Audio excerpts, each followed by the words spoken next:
Okay, welcome to the last scientific session of today.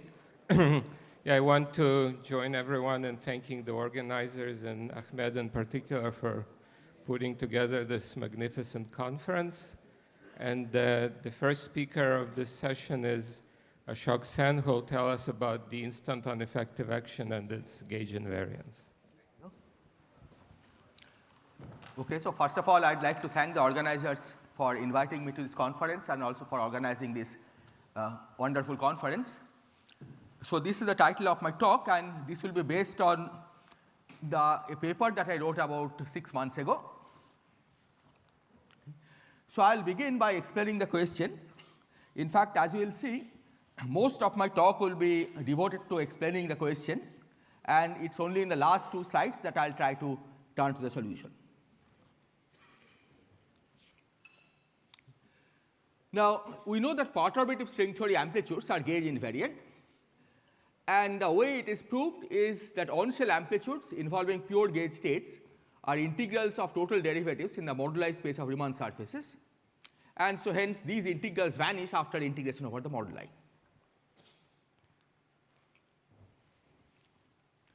String amplitudes also receive non-perturbative contributions from D-instantons. On-shell amplitudes involving pure gauge states are still integrals of total derivatives in the moduli space of Riemann surfaces. However, these amplitudes suffer from infrared divergences, and to deal with them, we need to cut off the integration region near degeneration of Riemann surfaces, and then separately integrate over the 0 modes after summing over different worldsheet contributions, and that includes disconnected ones. And this leads to the question that are the amplitudes still gauge invariant? And here I note that gauge invariance includes the usual diffeomorphism in target space, local supersymmetry, etc. So it's not some esoteric property that we are trying to study here. Okay, it really deals with the usual general coordinate invariance of the theory. So we'll address this question by first constructing the D-instanton corrected effective action of closed string field theory, and then showing that this action satisfies the Batalin-Vilkovisky master equation, because in the BV formalism, as long as the action satisfies the master equation, that guarantees gauge invariance of the theory. So I'll begin by giving a brief overview of the BV formalism, okay, and I'll only describe the part that we'll need for our analysis.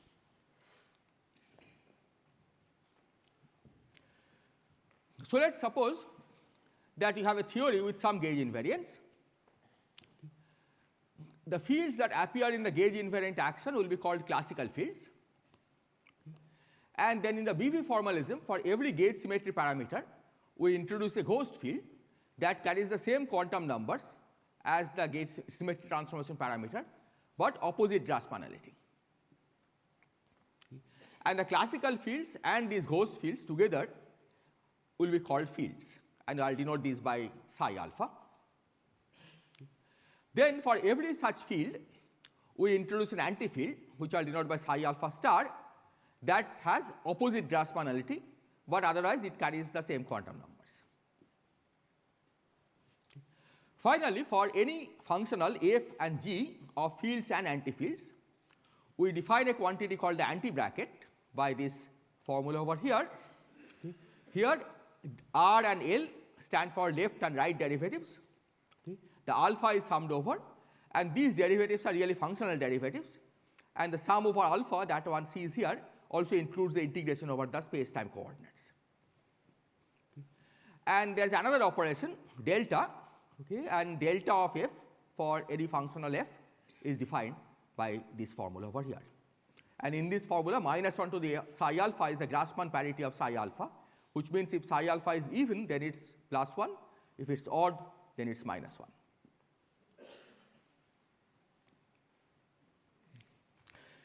The BV master action S, which is a functional of psi and psi star, is required to satisfy the following conditions.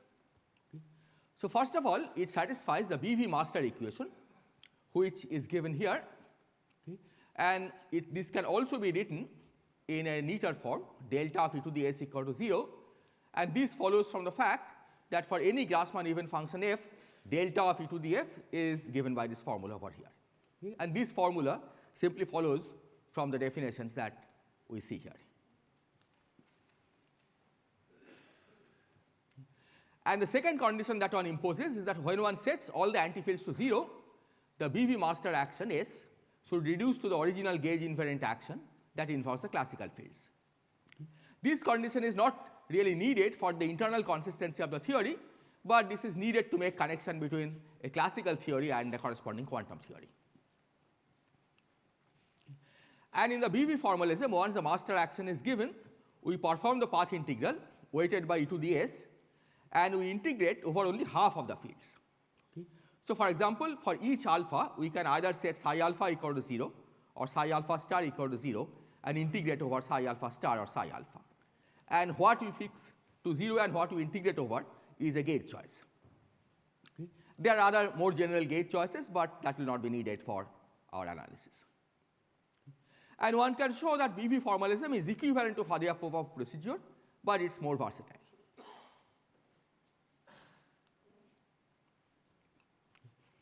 So, next we turn to string field theory, and we will also explain why, in what sense we need string field theory. Now, in the conventional approach, a string amplitude with a given set of external states has one term at every loop order, and this one term is given by an integral over the moduli space of a Riemann surface with punctures. And this is nice because this avoids having to sum over large number of Feynman diagrams. However, it turns out that often these integrals run into divergences from the boundary of the moduli space. In some cases, these divergences can be tackled by analytic continuation in the external momenta, but when it fails, we need to take help of string field theory to make sense of these infinite divergences. Okay. And we will see that this is essential for D-instantons.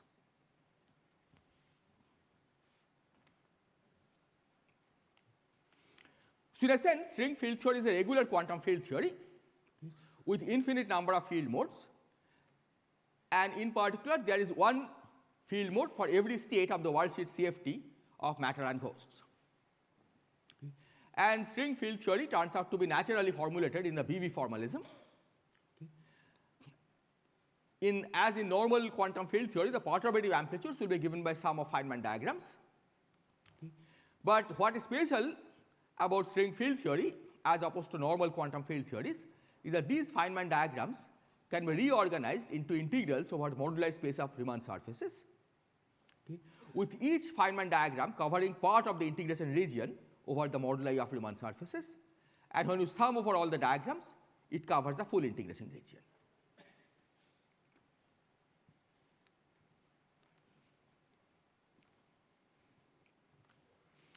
Now, the theory that will be of interest to us will be string theory in some background in the presence of R D-branes. Okay. And for now, we will proceed with R ordinary D-branes, and later on we will specialize to the case of D-instantons. So, if we have string theory in a background of R D-branes, then the degrees of freedom are both open strings and closed strings. Okay. So, the corresponding string field theory will also have open and closed string fields. And the relevant Riemann surfaces will be those which could have boundaries or which may not have boundaries. Okay. But if they have boundaries, then the boundaries will lie on the D-branes, right? Because that is the boundary condition we put for open strings. And as I said, the amplitudes will be given as sum of Feynman diagrams. Okay. But there is one particular string field theory Feynman diagram that is shown here. Okay. And this is a diagram that uses the elementary interaction vertex without any propagator. Okay. This is special because this directly captures the interaction term in the action, because this does not have any propagator. So, first of all, this diagram is given by integral over some region of the moduli space of Riemann surfaces, because every Feynman diagram is given by integral over some region over the moduli space of Riemann surfaces. Okay. But this particular diagram, okay, also captures the interaction term in the BV master action of string field theory.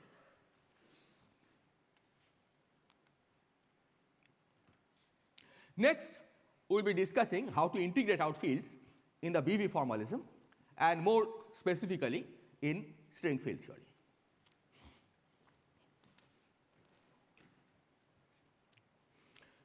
So let's suppose that we have the string field theory, open closed string field theory on R d-branes, and let's suppose that S tilde R is the BV master action of this theory.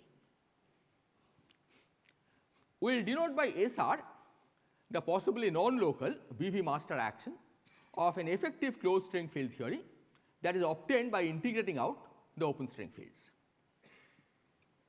But I should have mentioned earlier that the fact that we are using exponential of S as the weight factor is just a matter of convention, and this is nothing special about BV. Okay, if you, in normal Euclidean field theory, you might use e to the minus S, but it's more convenient in this analysis to choose e to the S as the weighting factor.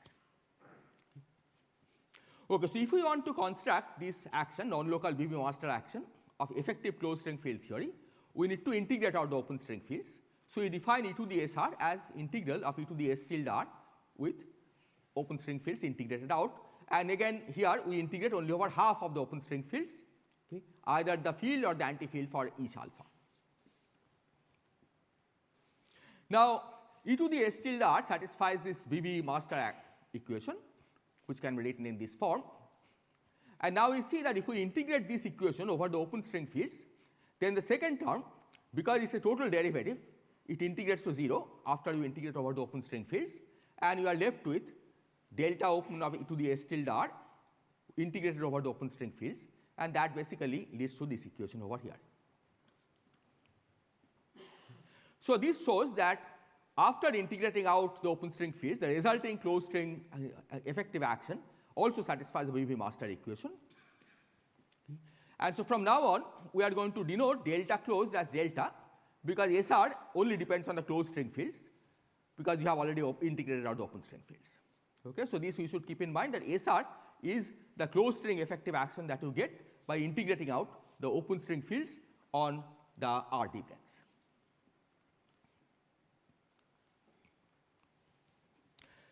Now it's also instructive to figure out what kind of Feynman diagrams construct the interaction terms in SR. And just by following the usual rules of integrating out fields, we can see that it is the interaction terms in SR will be given by sum of all connected Feynman diagrams with closed strings as external states and open strings as internal states.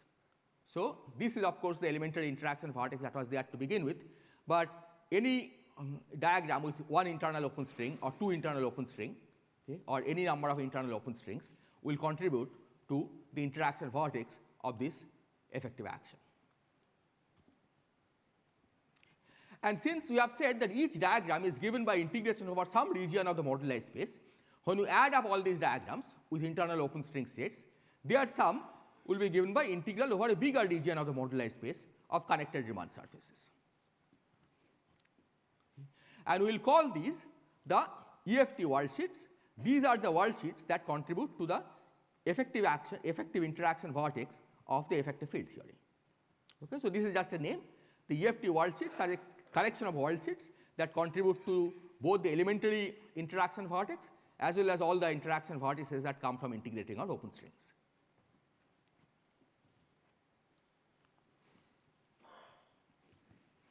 Okay, so far we have dealt with general d-branes.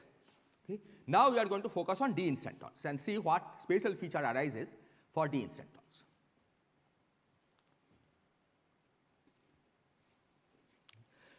So D-instantons are D-branes with Dirichlet boundary conditions along all non-compact directions, which include Euclidean time. Okay. However, there are several differences between the way we treat ordinary D-branes and D-instantons, and this is what I am going to list now. Okay. First of all, open strings on a D-instanton live on zero-dimensional space-time, at a zero-dimensional non-compact space-time, and this basically means that the path integral over these fields actually correspond to integration over ordinary variables. These are not really fields, these are just normal integrals. The second feature that D-instantons have, that the open strings on D-instantons have zero modes, for which the quadratic term vanishes. Okay. And a special example of such modes are modes that describe the position of the instanton in space-time, but there are other zero modes that are present. Okay. And all of the zero modes have the property that for such modes the propagator is ill-defined, because the kinetic term is 0, so the propagator is basically 1 over 0. Okay. So at the level of Feynman diagram, we see clearly that there should be a problem, and this problem also shows up in the worldsheet computation as divergences from the boundaries of the moduli space. Thank you. Now, since SR was defined as the result of summing over diagrams with internal open string propagators, we see that SR cannot be computed using Feynman diagrams, because Feynman diagrams with internal open string propagators are ill-defined because of the zero modes. So the remedy is to remove the zero mode contribution from the propagators to define what we call S prime R, okay, and then do the zero mode integral at the end. Okay. So S prime R can be computed from integrals over moduli space of effective field theory Riemann, EFT Riemann surfaces, okay, but with the divergences subtracted. Okay. This is not subtracted in an arbitrary way. String field theory tells you exactly how to subtract these divergences. It tells you basically you have to identify the contribution to the propagator which comes from the zero modes and just remove that part and keep everything else. Okay. And then we compute the full effective action by this formula over here, where this integral over z means integral over the zero modes.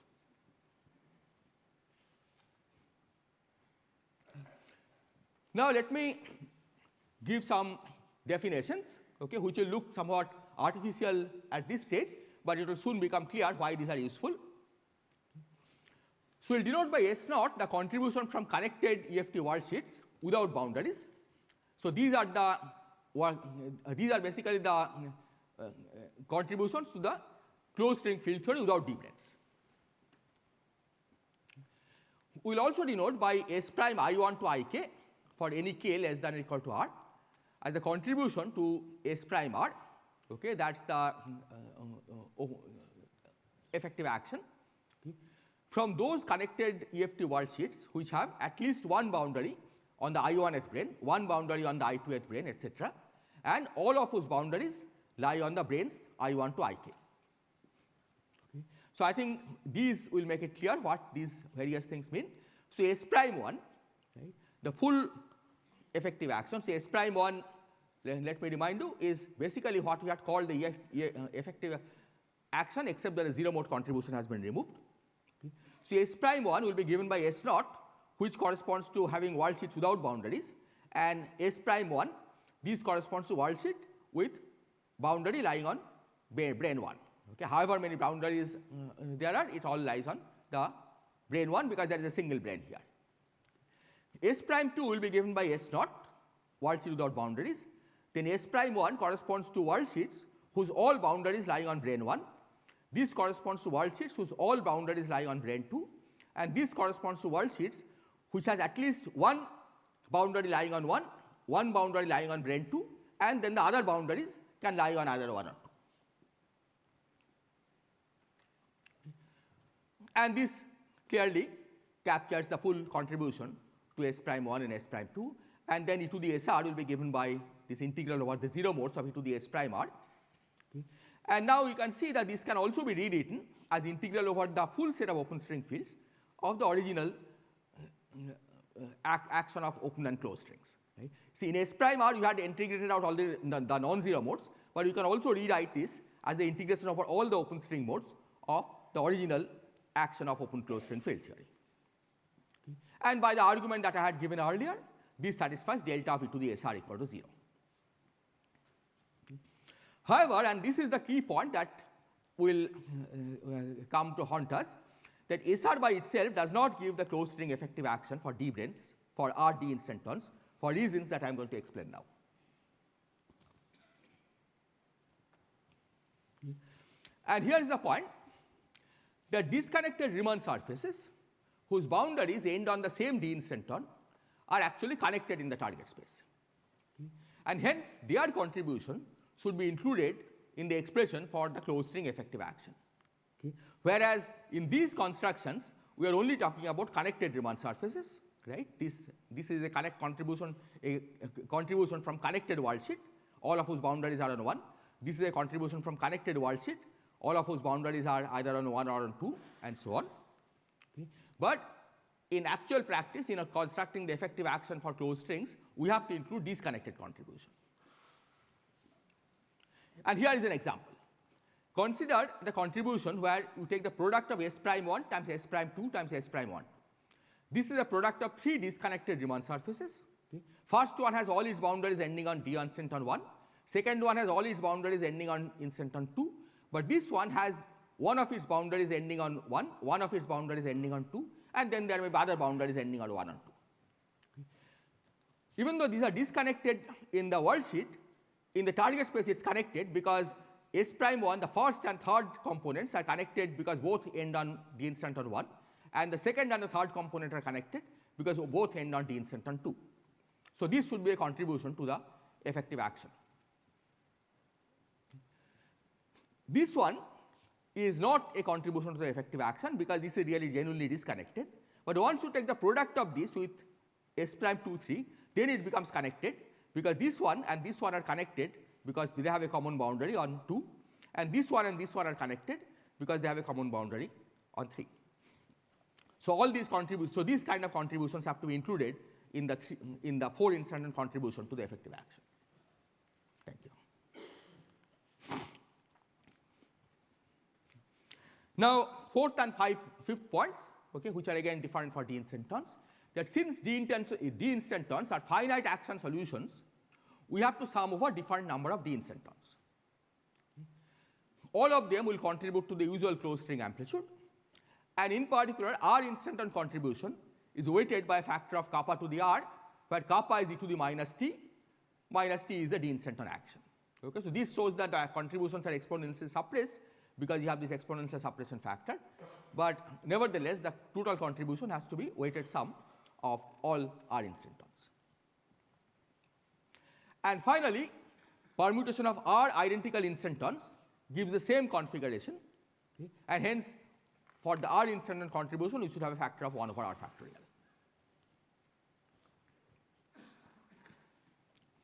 So combining all these rules, we see that to order kappa square, the contribution to the effective action is given by this. This factor e to the S1 prime minus 1, okay, what this does is to ensure that you have at least one factor of S1. If you expand it out, right, it will have at least one factor of S1, but it also has quadratic part of S1 square, S1 cube, etc., because they are all connected, even though they are disconnected as EFT world sheets, they are connected in the target space. Similarly, in the second factor over here, okay, this guarantees that when you expand this out, there will be at least one factor of S prime 1, 2, and that guarantees that the contribution is connected in the target space.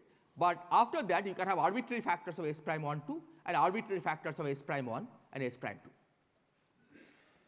Okay. And clearly, at higher order, the analysis gets more complicated.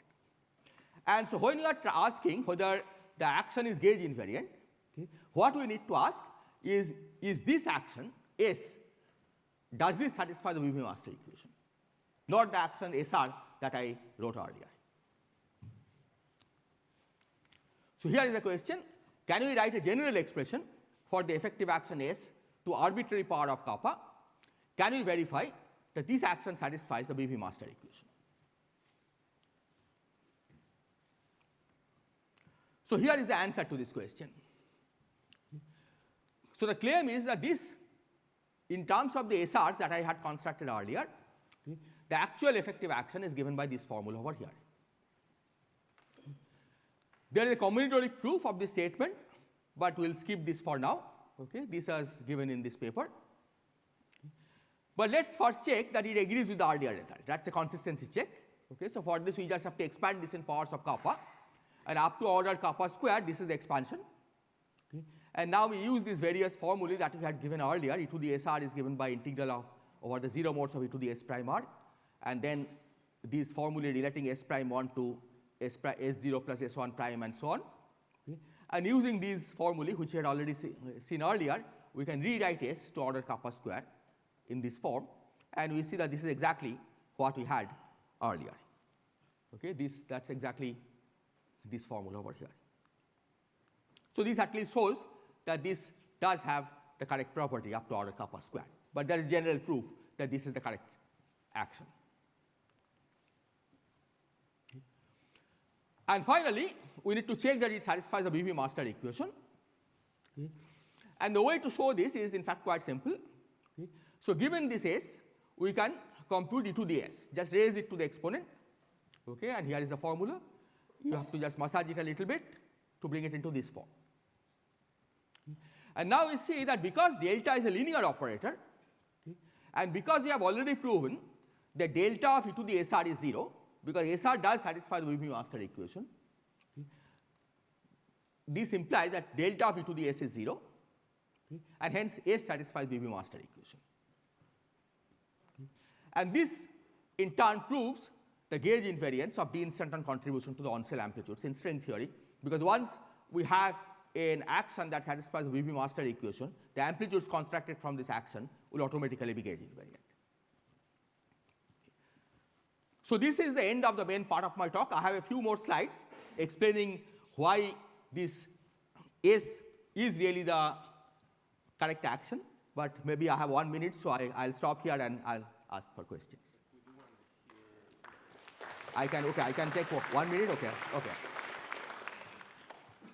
Yeah, so let me just give the general idea of how we prove this, because this seems like a combinatoric nightmare to prove that that we are not including all disconnected contributions, right? We are including some disconnected contributions which are connected in the target space.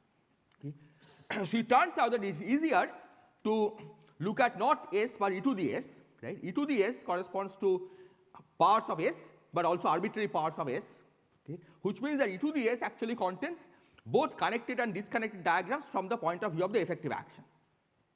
Okay. And that should correspond to summing over connected and disconnected worldsheets.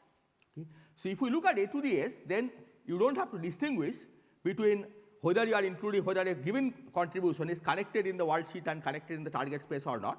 Okay. You just include everything, whether it's connected in the worldsheet, not connected in the target space, or connected in the target space. Okay. You just include everything. Okay. So that's the way we prove this. Okay. The actual proof is a little more involved, okay. But the idea is to show that d to the S minus Sk, where k is just the kinetic term, okay, expanded in parts of S minus Sk, generates 1 plus product of one or more effective interaction vertex of effective theory, and this should give 1 plus all EFT worldsheets which are connected and disconnected weighted by this appropriate factor. And this you can prove explicitly by using combinatoric methods. Thank you.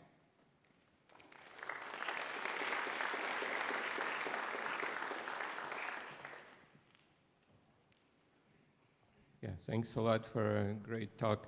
I just had a quick question occurred to me. Can this be adapted in some form to, say, scattering of D0 branes?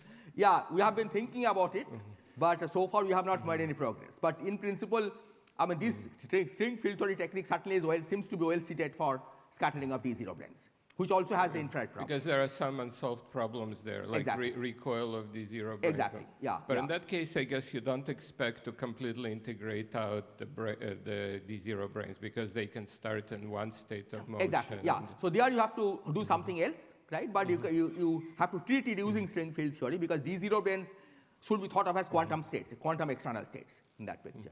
Yeah. Yeah, thank you. Questions? Yes. Yes. Very nice talk, Ashok. Is there any assumption about the target space?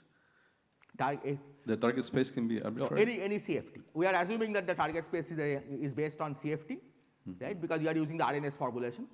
But that's the only assumption. We didn't assume any other background. So you can have this. You can use this for string compactifications. Yeah, Calabi-Yau compactification certainly will be covered by this. And is there any previous calculation for which you can compare what you have done and reproduce what people have done in the past, or this is totally new? See, these kind of issues about gauge invariance and these infrared problems come beyond the leading order, right? Most of the instanton calculations that have been done so far are the leading order instanton calculation, and there you see explicit gauge invariance. These problems are going to come once you go beyond the leading order. order G string corrections to instanton action, and that calculation has not been done, right? But in principle, one should be able to do this, and I mean, this guarantees that it should be gauge invariant, right? But one should also be able to do the explicit calculation and check gauge invariance of those amplitudes. Very good. Okay, thank you. Are there any further questions? I don't see any, so let's thank Ashok again. Thank you.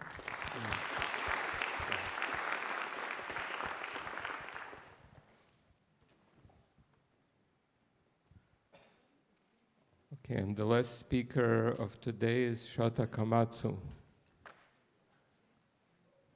Oops, careful.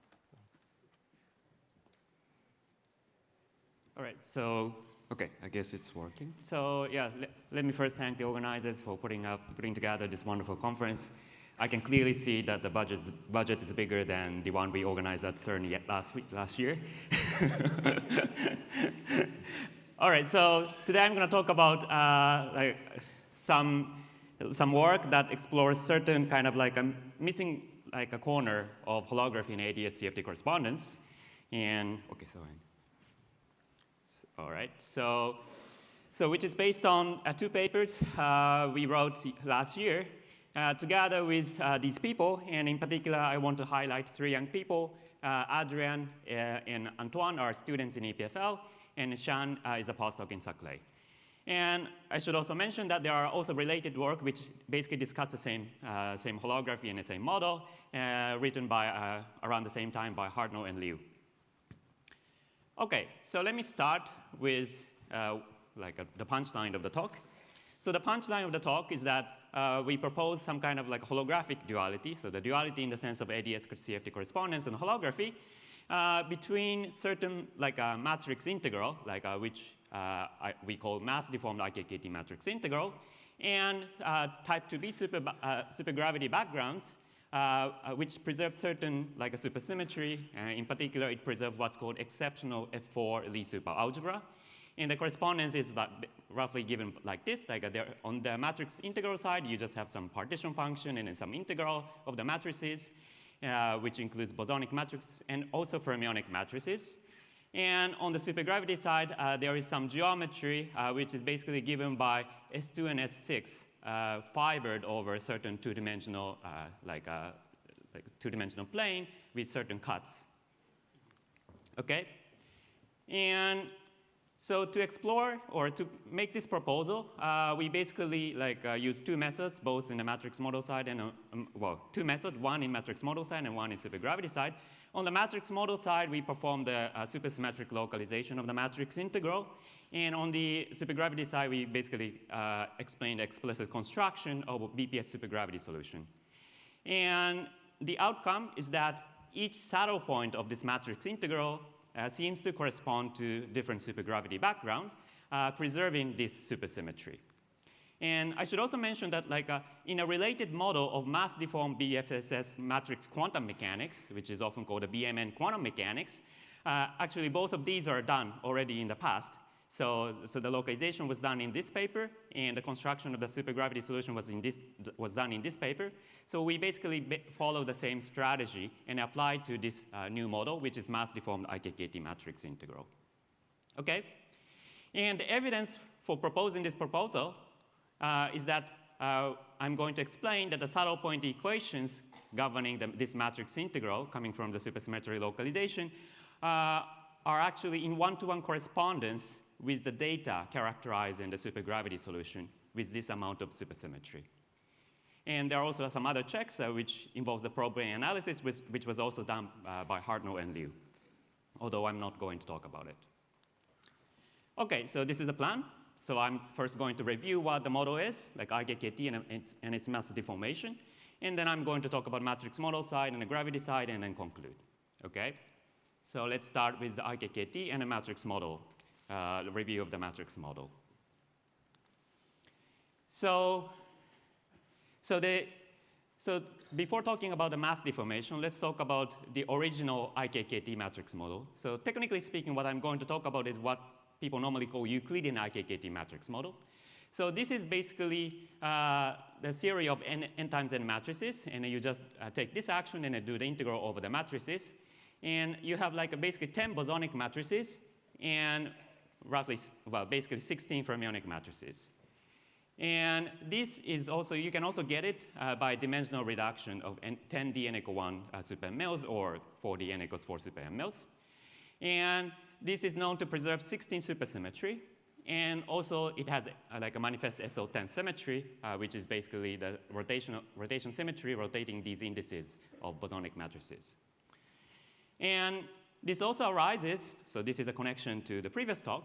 So this also arises as the low energy dynamics of D-instantons. So it's basically the action of zero modes on D-instantons, the coincident D-instantons. And so this model was initially proposed and studied in this paper. And this model was initially proposed as a non-perturbative definition of type 2B string theory, which is very much in a similar context as the BFSS conjecture, which says that like a BFS matrix model, matrix quantum mechanics, gives you some non-perturbative definition of the M theory. However, it is fair to say that this IKKT conjecture is much less established than this BFSS conjecture, which is by itself less established than the usual holography and ADS-CFT correspondence. And in particular, I think it is fair to say that we don't quite know like what kind of large n limit we need to take in order to extract the type 2B superstring amplitudes. But like regardless of the validity of the original proposal as the non-perturbative definition of the 2B superstring, this can serve as the simplest top-down example of holography, because this is kind of like a simplest example of DP brane low energy effective action, in which like normally we have a field theory as a theory on D branes, but here we just have matrix integrals. So this could possibly be the simplest top-down example of holography with some which naturally embeds into string theory and therefore has Einstein gravity in the dual description. And furthermore, in the literature, people are also interested in this theory because this theory doesn't have any time because it's just a matrix integral. So maybe people speculated that maybe it's a nice a setup to discuss some emergence of the time rather than emergence of space. Okay, so what was known in the past about holography for IKKT matrix model? And well, honestly, I think it is fair to say that not many works have been done about the usual holography aspect of the IKKT matrix model, but there are certain important works which I'm going to review now. So one important work was done on the matrix model side. So there is a exact result for the partition function of this undeformed IKKT matrix model, which was basically done by this paper, Moore, Nekrasov, and Shota using the supersymmetric localization. And the answer is actually a little bit interesting. So the answer is given by this kind of a simple factor times what is called sigma 2, which is often called a divisor function. So this sum is basically sum over integer which divides n. And the interesting thing about this is that this is very sensitive to the number theoretic property of n. For example, whether n is prime number or 2 times prime numbers and so on. And I should also mention that this exact result was actually recently used in the analysis of full graviton amplitudes, for computation of full graviton amplitudes from the string theory in the paper by Ashoke, and in order to reproduce the conjecture about the instanton correction to the full graviton amplitudes coming from the S-duality in these two papers. And another interesting fact about this expression is that, as I mentioned, because this function depends strongly on what n is, whether it's a prime number or not, it actually doesn't have a smooth large n limit. So if you plot log of this function as a function of n, you get this kind of order 1 fluctuation. So it looks pretty kind of erratic in n. So on the gravity side, there are also some works which explore the holographic aspects of this IKKT matrix integral. And people studied the analog of usual a DP brane geometry, and also discussed what is a decoupling limit, which leads to kind of usual holography in other contexts of DP brane holography. So So the D-instanton brane geometry is actually very simple. So in Einstein frame, the metric is just flat, the flat 10-dimensional Euclidean space. But the dilaton in axion is a little bit non-trivial, and it has non-trivial radial profile, okay? And so this was done, studied in this paper by Gibbons and Greens and Perry. But because the dilaton is non-trivial, if you go to string frame, the metric is non-trivial. Like a metric non-trivial depends on R, which is the radial direction. An interesting feature of the string frame metric is that it has actually R going to one of R symmetry. So both R equal infinity and R equal 0 actually looks like a flat space in the string frame. So that's why they call it like wormhole-like geometry. And furthermore, like Augury and Iskender studied basically the analog of decoupling limit in the DP brane geometry, which in this context corresponds to just dropping 1 and then zooming in like the region close to R equals 0. Okay, so this is really like a direct analog of what people normally do in the DP brane holography. But conceptually, there is some subtlety in applying this logic to the D-instantons. So what is the subtlety? So the subtlety is that normally when you try to take the decoupling limit and get the duality between field theory and some like a string theory or supergravity backgrounds, you normally focus on some region of the spacetime and then look at the excitation near the throat, which is like a low energy excitation because of the redshift. And then we argue that that should correspond to some low energy excitation on the D branes. However, in this DP brane geometry, as I mentioned, because the metric in Einstein frame is flat, so there is no usual notion of the redshift. And on the matrix model side, because we don't have time or energy, there is no usual notion of energy scale, so there is no clear notion of energy scale, and then there is no clear notion of like focusing on low energy modes. So because of this, like, it's a little bit unclear whether this holographic duality really makes sense. And what is worse, as I mentioned, like it doesn't actually have a smooth large N limit. So maybe you might ask, like, is there any like a better setup for studying like this kind of matrix integral holography? And our claim is that the mass deformation actually helps to build a more precise holographic dictionary. Okay. So now let's talk about the mass deformation. So this mass-deformed IKKT matrix model, which Hartnell and Liu all called polarized IKKT matrix model, was actually like written down already 20 years ago in one of the appendix of the paper by Bonelli. And it takes the following form. The action is given by IKKT matrix integral plus the mass term. So in the original IKKT matrix integral, there were no quadratic term, but now the theory has quadratic term as well. And because of this deformation, the original SO10 symmetry gets broken down to SO3 times SO7 symmetry. And however, surprising thing is that although we did the mass deformation, it has the same amount of supersymmetry. And this supersymmetry together with this bosonic symmetry combines into what's called exceptional F4 Lie superalgebra. And for those who know the 5D superconformal field theory, like people probably heard about this exceptional F4 Lie superalgebra because this is basically the unique superconformal algebra that can exist in 5 dimensions. And in that context, this SO7 is replaced by SO5, 2. Here we have a different real form of this exceptional F4 Lie superalgebra, okay? And now, because we have usual quadratic kinetic piece or like a Gaussian piece, you can also do the standard large N foot expansion. So this model does have usual large N limit. And you can also study the classical vacua, which is basically solving the equation of motion of this action. And you find somewhat interesting structure. The classical vacua are basically like given by some fuzzy, what's called fuzzy sphere solution. So these 3 matrices, xi's, need to satisfy this commutation relation. So this comes from the equation of motion. And the other one needs to be set to 0. And so this basically means that like this xi needs to be a representation of SU2 algebra, but it doesn't need to be an irreducible representation. So that's why like it can have this kind of block diagonal structure. So here, this Ni, like a capital N, is basically dimension of the SU2 representation, whereas this like a small n is basically multiplicity of each representation. And there are many ways of constructing these kind of like a block diagonal matrices, and you can easily convince yourself that the number of vacua is basically related to the number of partitions of n, because the matrix size in total needs to be n, okay?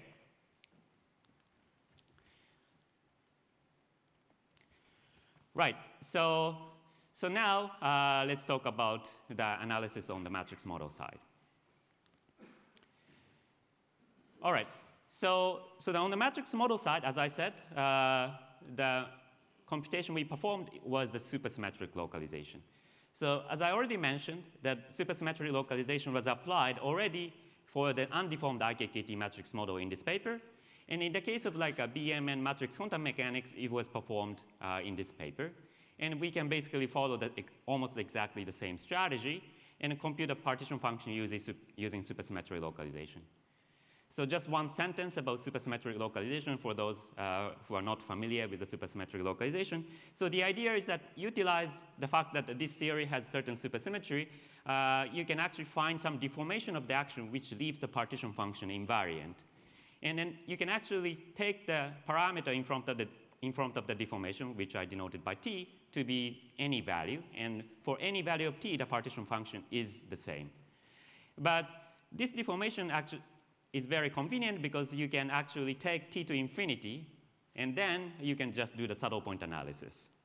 And doing the saddle point analysis, then you can basically compute the exact answer using deformed action, just computing saddle point and a one loop fluctuation around it. And now, so we basically follow the same strategy for this IKKT matrix, mass-deformed IKKT matrix model.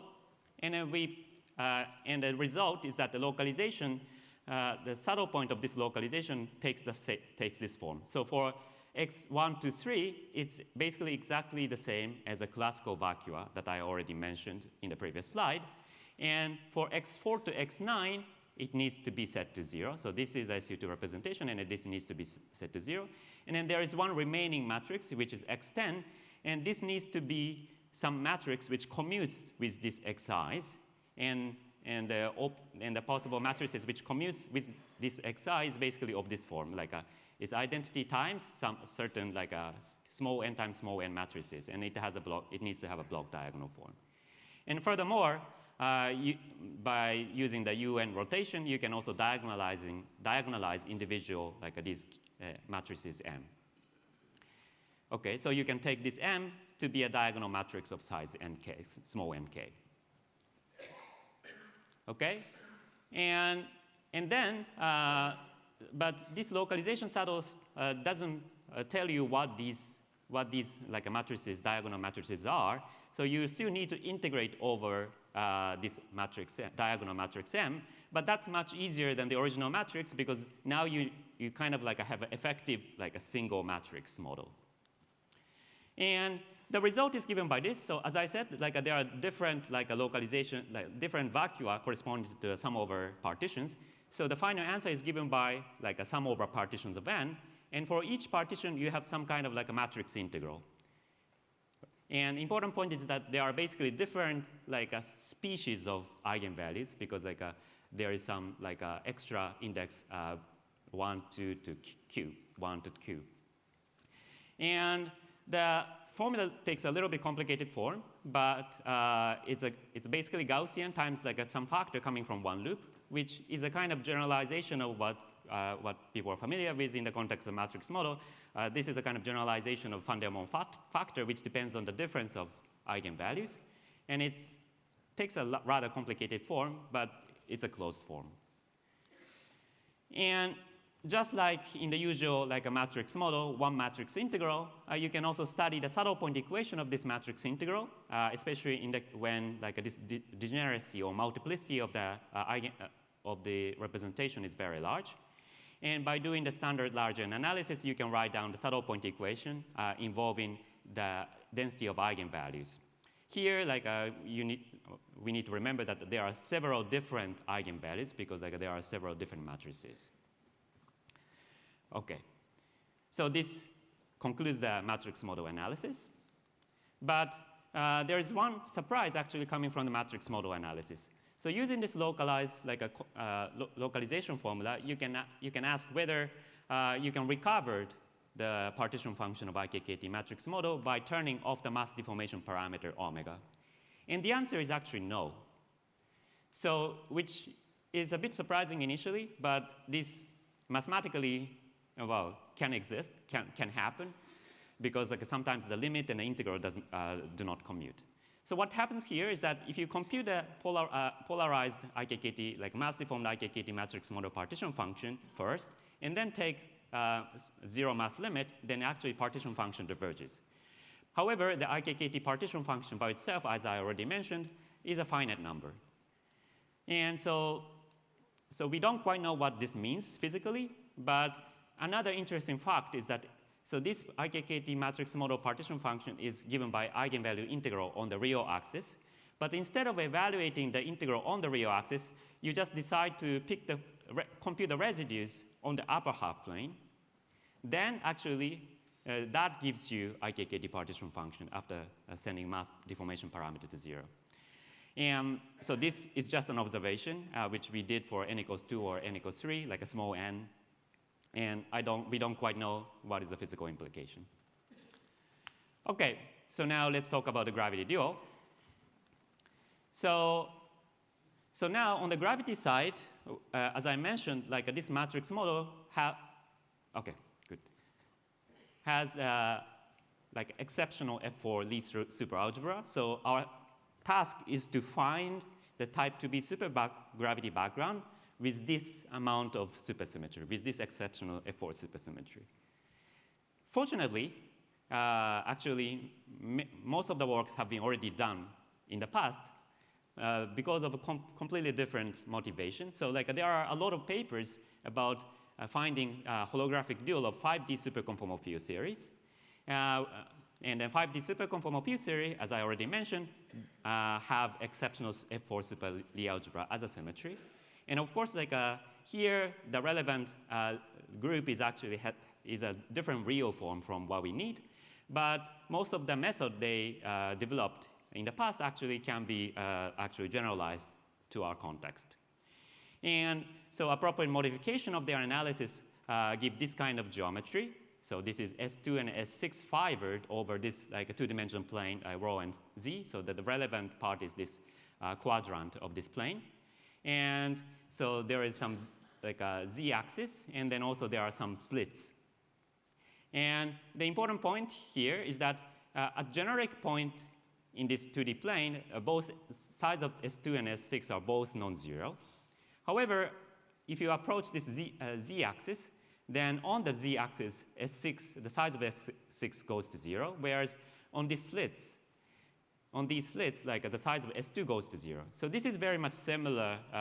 So for those who know the subject, like this is very much similar to Lin-Looney-Maldacena geometry corresponding to the half BPS background of n equals 4 half BPS operators of n equals 4 supermills.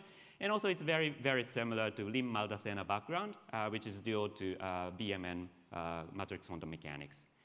And because like S2 and S6 shrinks, like on these like lines, you can form like a closed 7 cycle and 3 cycles like this. Like you can form a 3 cycle like this and then 7 cycle like this. And along those cycles, there are like non-trivial fluxes. And then this geometry also has non-trivial D1 and S5 and D5 charges. And one thing to note is that like we found that like there is no F1 charges in the geometry being constructed.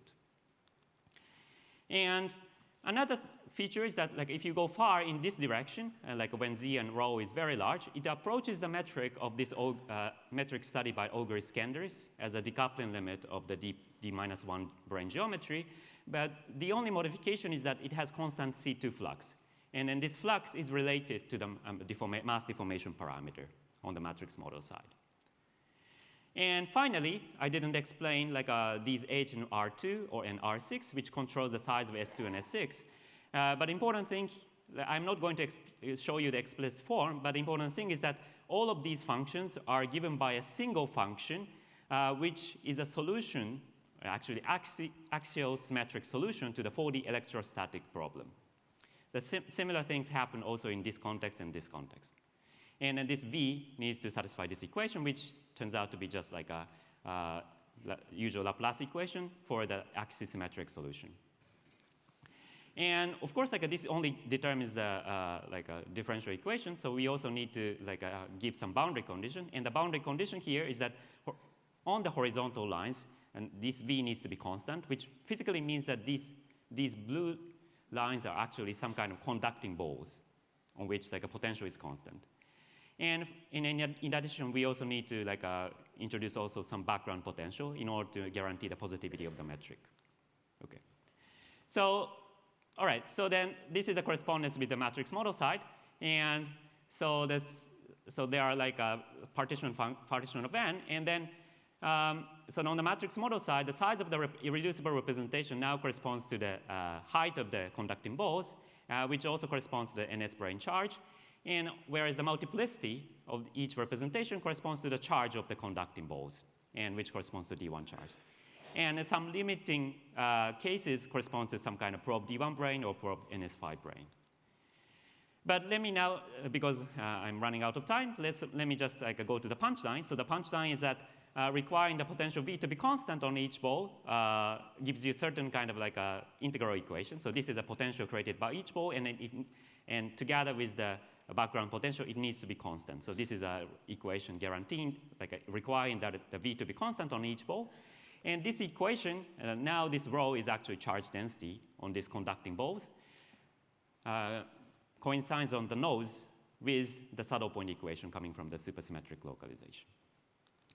So again, like there is still some mystery about like implication for the IKKT, undeformed IKKT. So, but one thing I should mention is that I should emphasize that the polarized IKKT has like a better properties as compared to IKKT because it has usual large N expansion, and also like a gravity dual seems to be well understood. That's basically our claim. So now let's conclude. So we basically propose the duality between polarized IKKT and a type 2B supergravity solutions, which preserve like exceptional F for Lie superalgebra. And we also perform the supersymmetric localization. And the outcome of this analysis is that saddle point equation coming from the SUSY localization matrix model coincides with the data characterizing supergravity solutions. So there are like several loose ends and like also near-term goals. The one thing that we didn't quite manage to do is to evaluate onshore supergravity action and compare with the matrix model saddle point action. So this turned out to be a little bit difficult because we also need to determine the boundary terms because this is a non-compact geometry, and it was actually a little bit hard. Like a usual, like a Gibbons-Hawking boundary terms was not enough, so we need to supplement that with some, supplement that so that like it preserves supersymmetry. And also like this relation that I mentioned, the residue, computing residue gives you IKKT matrix model. We only did it explicitly for n equals 2 and 3, and it will be nice to prove it for general n. And also maybe here, like the dual geometry didn't include D7 brane, but in the context of holographic dual of 5D superconformal field theory, people also constructed a geometry which includes certain D7 brane on this background. So maybe such solutions might exist, and that might correspond to some kind of deformation of the matrix model. And more generally, it'll be nice to like formulate a more precise holographic duality, like operator insertion on the matrix model side and the supergravity modes. And also, we also like presented a formula for the correlation functions, for certain correlation function using localization in the paper, but we didn't really do much about it, so it's probably nice to explore it. And also matrix bootstrap is also nice to explore, although the problem is that this matrix model actually measure both IKKT and this deformed one. The measure is not positive, so like you need to come up with some nice idea. And finally, maybe it'll be good to revisit this old original IKKT conjecture, which conjecture that IKKT matrix model is a non-perturbative definition of 2B string in flat space. Let me end here.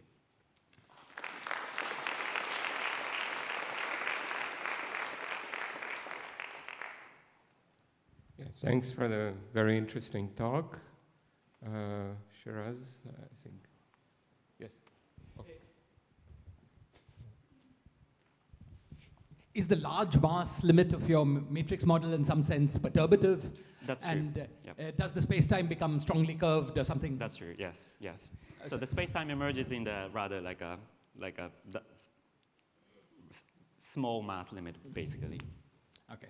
Thank you. So I'm a bit confused by the sum over partitions. You never discussed the sum over partitions. You took the limit of a single partition, right? For a single P, then you took the large N limit, right? Right. So yes, for single P, we took the large N limit. So for each P, we have a saddle point equation, and then that saddle point equation corresponds to some like data characterizing certain like a supergravity background. But is the large N limit of Z obviously the sum of this? Oh, Is it okay. trivial? Yeah, Don't you need to worry about potential signs and is it? The sign, sorry, which sign? Okay, the signs maybe you control it, but do you control the sign of ZP? Are there alternating signs in this sum over partitions? Is it trivial to take the large N limit with the sum? Oh, yeah, so the thing is that like a different ZP comes with different factor of e to m squared. So actually like if you take the large N limit, I think only one of them is dominant, like in the usual sense. But like what we are proposing is that there is a bit more refined, it seems like there is a bit more refined duality between like a matrix model and a supergravity solution. And you can also talk about the subleading like a term in this sum over partition.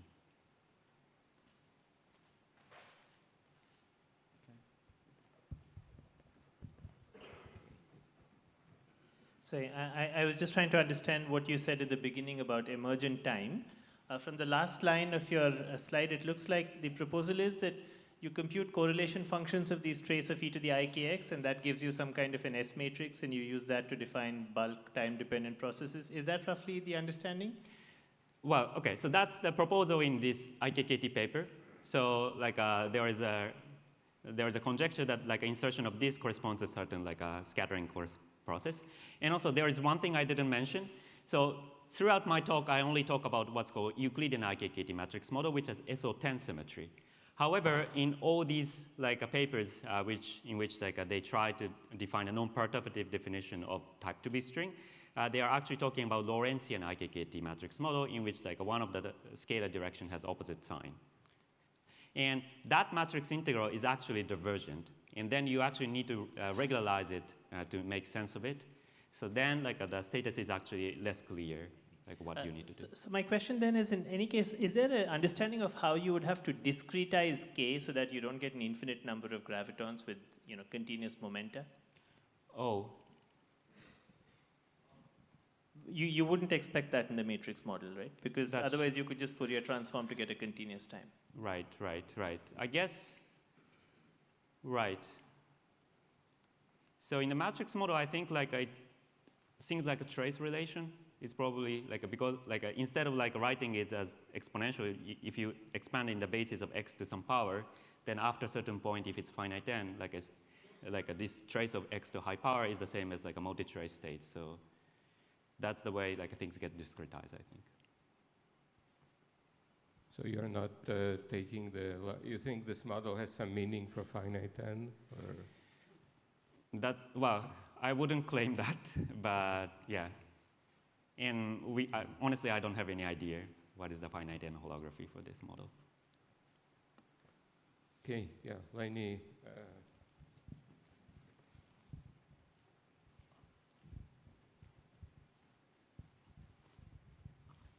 I have a question which you probably answered in your talk, but I'm quite tired and I had difficulty following. And also I should know the answer, but I'll preface it by saying in BFSS, there are kind of two limits. One is analogous to the 't Hooft limit, g squared n finite. Yep. And that's the limit of 10-dimensional black holes. That's 10-dimensional D0 brane black holes. Right. Then there's the limit which leads to the 11-dimensional theory, which is more like the fixed coupling constant limit of gauge theories. Yep. Is there a parameter in the IKKT which is analogous and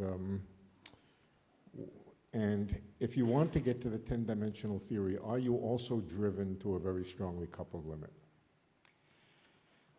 Okay, so IKKT is a little bit, like undeformed IKKT is a little bit puzzling because actually you can write the GM mills, but it actually, like by rescaling fields, you can just like take it out. So, But you can define the difference between Tuft scaling and fixed coupling, even in just matrix integrals. Right, right. So for this mass-deformed theory, there is such a difference. And in my talk, I only talked about like a two-foot-like limit, which gives rise to the usual holography. And it's indeed like a very interesting to study the other limits. And then this other limit might be related to things like IKKT conjecture, but honestly, I don't have any. Okay, well, it would be very surprising if Yeah. you didn't get driven to this ultra-strong coupling limit to get to actually the 10-dimensional theory. Mm-hmm. I would just guess that would I be see. Unlikely. Right, But, because in the case of BFSS, it's yeah, 11D. Okay. Yeah. Right. Okay, so the answer is we don't know? Yeah, Okay. right. We don't know. Okay. Yeah. Maybe my question wasn't so ignorant. Okay. I think we have to stop probably. Can we, is this urgent? What? Oh, Announcement, yeah. announcement. Yeah, so I just want to thank Shota again for a great talk. And announcement about the reception. Yes, exactly.